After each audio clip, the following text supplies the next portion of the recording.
دفتر خارجہ کی ترجمان ممتاز زہرا بلوچ نے کہا کہ سابق وزیر اعظم عمران خان کو تحفے میں ملنے والی گھڑی کے بارے میں سعودی حکام کی جانب سے کسی قسم کی شکایت موصول نہیں ہوئی اور نہ ہی اس کا علم ہے۔ پاکستان کسی بھی صورتحال میں پاکستان میں دہشت گردی کی دوبارہ بحالی کی اجازت نہیں دے گا۔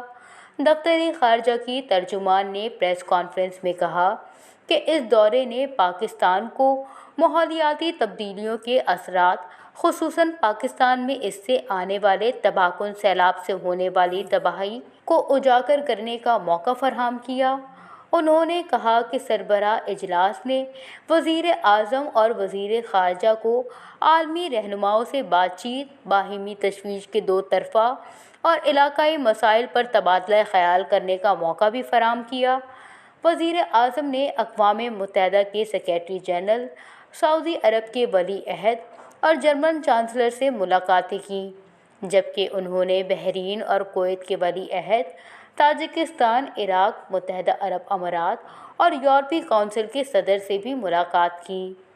انہوں نے کہا کہ وزیر اعظم نے اس دوران بیلجیم، ہالینڈ، ناروے، اسپین، لبنان کے وزرائے اعظم اور انڈونیشیا کے نائب صدر کے ساتھ ساتھ عرب لیگ کے سیکریٹری جنرل اور IMF کے مینیجنگ ڈائریکٹر سے بھی بات چیت کی۔ شرم الشیخ میں COP 27 کے سربراہ اجلاس میں وزیر اعظم کے ہمراہ وزیر خارجہ، وزیر برائے موسمیاتی تبدیلی، وفاقی وزیر اطلاعات و نشریات اور وزیر مملکت برائے امور خارجہ شرکت کی۔ ترجمان نے برطانیہ کی جانب سے پاکستان کو ہائی رسک تھریٹ کنٹریز کی فہرست سے نکالنے کے اقدام کا خیر مقدم کرتے ہوئے اسے ایک مثبت پیش رفت قرار دیا۔ ممتاز زہرا بلوچ نے کہا کہ برطانیہ کے foreign, common wealth and development office نے منی لانڈرنگ اور دہشت گردی کی مالی معاملات کے کنٹرول کو بہتر بنانے کے لیے پاکستان کی جانب سے کی گئی پیش رفت کو تسلیم کیا ہے۔ انہوں نے کہا کہ ہم برطانیہ کے اس اقدام کا خیر مقدم کرتے ہیں۔ توقع ہے کہ دیگر ممالک بھی اس تناظر میں پاکستان کی کوششوں کو تسلیم کریں گے۔ انہوں نے عالمی برادری پر زور دیا کہ وہ بھارت کی جانب سے مقبوضہ کشمیر میں انسانی حقوق کی سنگین پامالیوں سمیت یک طرفہ اور غیر قانونی اقدام کا نوٹس لیں اور بھارت کو مسلمانوں کی آبادی کا تناسب تبدیل کرنے کی غیر قانونی کارروائی اور حربوں سے روکے۔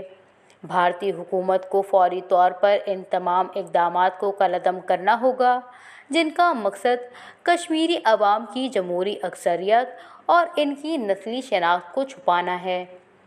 انہوں نے کہا کہ 2021 کے داسو دہشت گرد حملے کیس کے فیصلے نے ایک بار پھر انسداد دہشت گردی کے لیے پاکستان کے پختہ عزم کا اظہار کیا ہے۔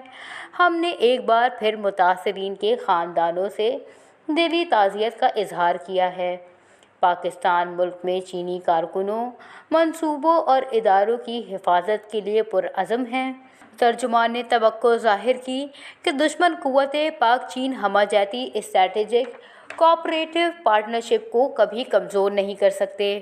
ممتاز بلوچ نے کہا کہ ہمارے کینیا میں ہائی کمیشن نے ارشد شریف کی شناخت، پوسٹ مارٹم اور لاش واپس لانے میں فعال کردار ادا کیا۔ دفتر خارجہ نے اس حوالے سے بھرپور مدد فراہم کیا۔ ارشد شریف کے قتل پر تحقیقات سے وزارت داخلہ ہی آگاہی کر سکتے ہیں۔ انہوں نے کہا کہ سعودی ولی عہد و وزیر اعظم محمد بن سلمان کے دورہ پاکستان کی تاریخوں کا اعلان دفتر خارجہ نے نہیں کیا۔ ہم نے یہ کہا کہ ان کے دورے کے حوالے سے تاریخیں باہمی مشاورت سے طے کی جا رہی ہیں۔ یہ دورہ کارڈز پر ہے اور جلد ہوگا۔ سعودی وزیر اعظم اور ولی عہد پاکستان سعودی عرب سپریم کونسل کے اجلاس کی مشترکہ صدارت کریں گے، جس میں متعدد معاہدے متوقع ہیں۔